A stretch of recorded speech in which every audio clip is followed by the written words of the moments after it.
दोस्तों नमस्कार, यह है मार्गदर्शन फॉर सिविल सर्विसेज। मैं अनुराग चौधरी। दोस्तों आज की वीडियो में आप पढ़ेंगे पर्यावरण एवं पारिस्थितिकी का भाग 3।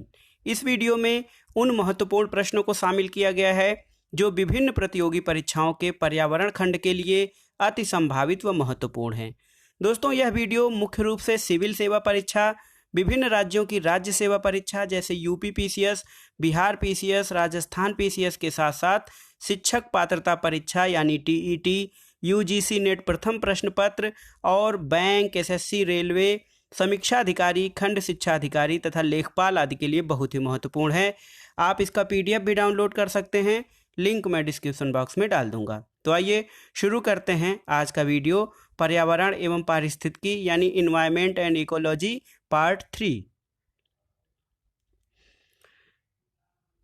दोस्तों आज की वीडियो का पहला प्रश्न है, भारत का राष्ट्रीय सामुद्रिक पार्क स्थित है।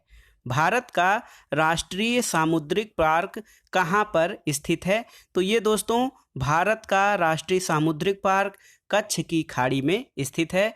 याद रखिएगा, भारत का राष्ट्रीय सामुद्रिक पार्क कच्छ की खाड़ी में स्थित है। अगला प्रश्न है, विश्व वानिकी दिवस कब मनाया जाता है? विश्व वानिकी दिवस कब मनाया जाता है? तो ये 21 मार्च को मनाया जाता है। विश्व वानिकी दिवस, विश्व वानिकी दिवस 21 मार्च। अगला प्रश्न बहुत ही महत्वपूर्ण है दोस्तों, पोषण का राष्ट्रीय संस्थान। पोषण का राष्ट्रीय संस्थान यानी नेशनल इंस्टीट्यूट फॉर न्यूट्रिशन कहाँ स्थित है? तो पोषण का राष्ट्रीय संस्थान हैदराबाद में स्थित है। अगला प्रश्न है, भारत का राष्ट्रीय जलीय जीव डॉल्फिन है। आप सभी जानते हैं डॉल्फिन को भारत का राष्ट्रीय जलीय जीव भी घोषित किया गया है। और गंगा में डॉल्फिन संरक्षण कार्यक्रम कब प्रारंभ किया गया था? आप जानते हैं भारत का राष्ट्रीय जलीय जीव डॉल्फिन है।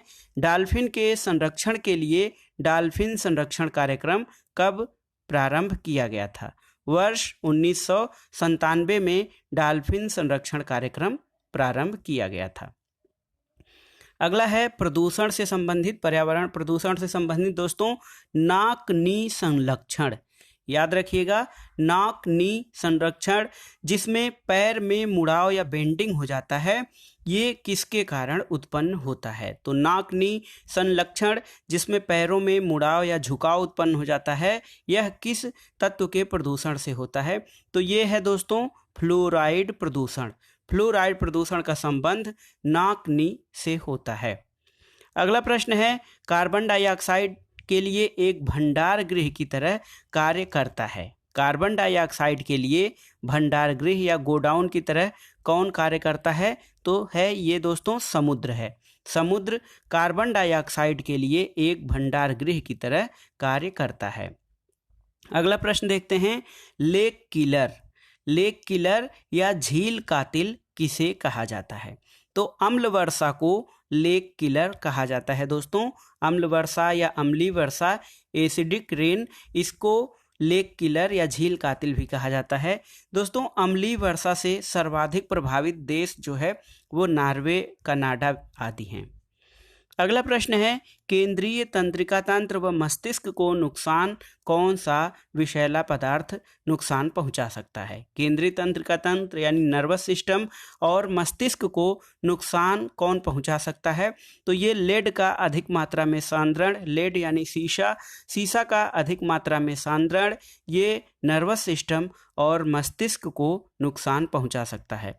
दोस्तों जो शीशा है ये इसका सांद्रण अधिकतम प्रगलन इकाइयों और पेंट उद्योग में होता है। तो जो प्रगलन इकाइयां हैं हमारी, जो अयस्कों का गलन करती हैं, उनसे धातुओं को निष्कर्षण के लिए वहाँ पर, और पेंट उद्योग में विशेषकर यहाँ पर शीशे का सांद्रण हो जाता है।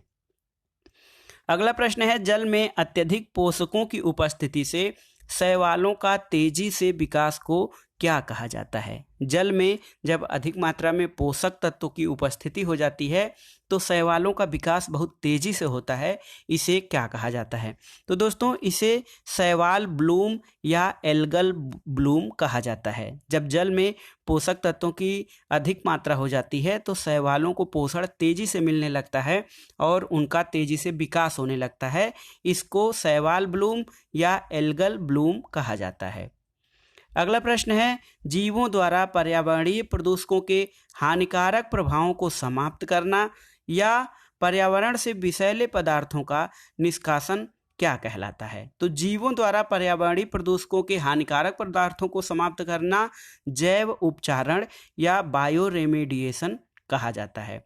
तो दोस्तों कुछ जीव ऐसे होते हैं जो पर्यावरणीय प्रदूषकों के हानिकारक प्रभावों को या तो समाप्त करते हैं या पर्यावरण से विषैले पदार्थों को निकाल देते हैं।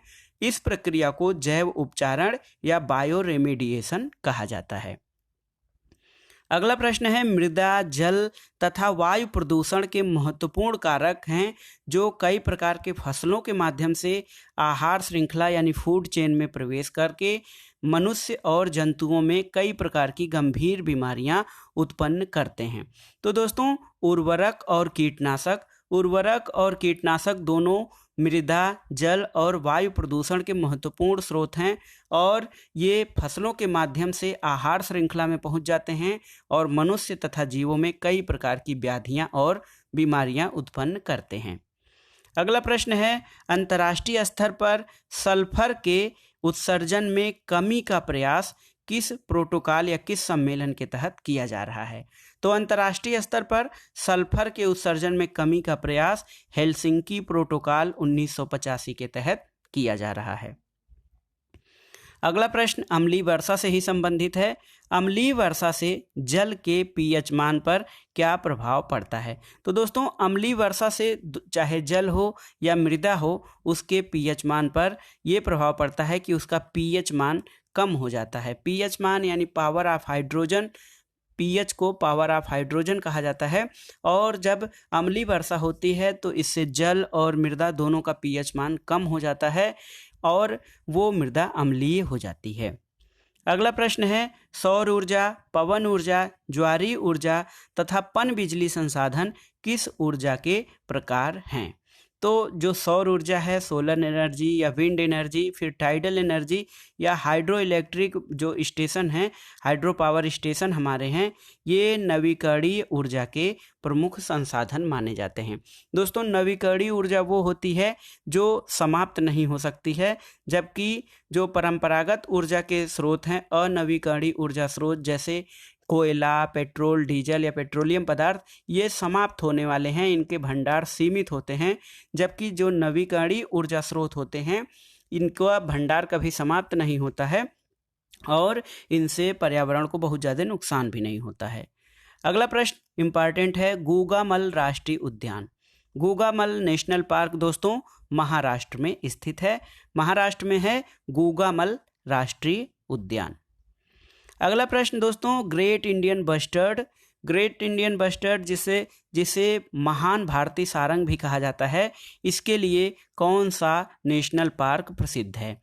तो ग्रेट इंडियन बस्टर्ड के लिए जो प्रसिद्ध नेशनल पार्क है वो है मरुस्थल राष्ट्रीय उद्यान, राजस्थान में है। इसे डेजर्ट नेशनल पार्क भी कहा जाता है। तो डेजर्ट नेशनल पार्क या मरुस्थल राष्ट्रीय उद्यान दोस्तों ग्रेट इंडियन बस्टर्ड के लिए प्रसिद्ध है। अगला प्रश्न है, एथेनॉल जिसे एथिल एल्कोहल भी कहा जाता है, एथेनॉल को हरित ईंधन या ग्रीन फ्यूल के रूप में प्रयुक्त किया जा सकता है। इसे पेट्रोल के साथ मिश्रित करके इसका प्रयोग ईंधन के रूप में किया जाता है। इसके उत्पादन के लिए किस फसल की खेती की जा रही है? तो दोस्तों मक्का के किण्वन से एथेनॉल प्राप्त किया जा सकता है जिसे जैव ईंधन या ग्रीन फ्यूल के रूप में प्रयोग किया जा सकता है। अगला प्रश्न है, हवा में तैरने वाले श्वसनीय सूक्ष्म कण जो मानव स्वास्थ्य या श्वास संबंधी व्याधि के लिए उत्तरदायी होते हैं उनका आकार कितना होता है।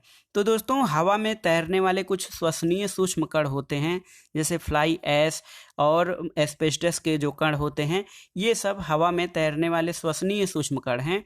ये मानव स्वास्थ्य के लिए बहुत हानिकारक होते हैं। इसके अलावा ये फेफड़ों में भी पहुंच जाते हैं और उसको भी नुकसान पहुंचाते हैं। दमा और श्वास संबंधी अन्य बीमारियों के लिए ये श्वसनीय सूक्ष्म कण बहुत ही हानिकारक होते हैं मानव स्वास्थ्य के लिए। प्रश्न ये है कि हवा में जो तैरने वाले सूक्ष्म कण होते हैं जो मानव स्वास्थ्य के लिए श्वास संबंधी व्याधियों के लिए उत्तरदायी होते हैं, इनका आकार कितना होता है। तो दोस्तों इन कणों का आकार 5 माइक्रोन से कम होता है। अगला प्रश्न है, भारत में इस्पात उद्योग या जो स्टील इंडस्ट्री है, भारत में इस्पात उद्योग द्वारा निकलने वाले प्रमुख हानिकारक गैसें कौन सी हैं। तो ये गैसें हैं carbon monoxide, sulphur dioxide, nitrogen dioxide और कार्बन डाइऑक्साइड। तो इस्पात उद्योग से ये सभी हानिकारक गैसें निकलती हैं, जिसमें carbon monoxide, sulphur dioxide, nitrogen oxide और कार्बन डाइऑक्साइड प्रमुख हैं। दोस्तों वाहनों से निकलने वाले या ऑटोमोबाइल उद्योगों से निकलने वाले प्रदूषकों को नियंत्रित करने के लिए चरणबद्ध तरीके से यूरो मानकों को भारत में लागू करने की संस्तुति किसके द्वारा की गई थी। तो ये है दोस्तों माशेलकर समिति। माशेलकर समिति ने वाहनों से निकलने वाले प्रदूषकों को नियंत्रित करने के लिए यूरो मानकों के समान भारत में भी इसे लागू करने की संस्तुति की गई थी और यूरो मानकों के आधार पे भारत ने अपना भारत स्टेज मानक बनाया है। अगला प्रश्न है, हमारे देश में शहरों के वायु गुणवत्ता सूचकांक का अनुमान लगाने के लिए किन गैसों पर विचार किया जाता है। बहुत ही महत्वपूर्ण है दोस्तों। एयर क्वालिटी इंडेक्स यानी वायु गुणवत्ता सूचकांक का आकलन किया जाता है विभिन्न शहरों में। तो हमारे देश में शहरों के वायु गुणवत्ता सूचकांक का अनुमान लगाने के लिए जिन गैसों पर विचार किया जाता है उसमें मुख्य रूप से कार्बन मोनोऑक्साइड, नाइट्रोजन डाइऑक्साइड और सल्फर डाइऑक्साइड हैं। इसके अलावा जो कार्बन डाइऑक्साइड है वो तो प्रमुख प्रदूषक गैस मानी ही जाती है, लेकिन ये जो 3 गैसें हैं इनमें एयर क्वालिटी इंडेक्स के लिए महत्वपूर्ण ढंग से विचार किया जाता है। तो दोस्तों ये था आज का वीडियो, पर्यावरण एवं पारिस्थितिकी का भाग 3। इस वीडियो में हमने कुछ महत्वपूर्ण प्रश्नों को शामिल किया था जो परीक्षाओं की दृष्टि से बहुत ही महत्वपूर्ण है। आप इन प्रश्नों को तैयार कर लीजिए ताकि परीक्षा में सही अटेम्प्ट कर सकें। दोस्तों वीडियो आपको कैसा लगा हमें कमेंट बॉक्स में ज़रूर बताइएगा। वीडियो को लाइक करें, शेयर करें और इस चैनल मार्गदर्शन फॉर सिविल सर्विसेज को सब्सक्राइब अवश्य करें। वीडियो देखने के लिए धन्यवाद। नमस्कार।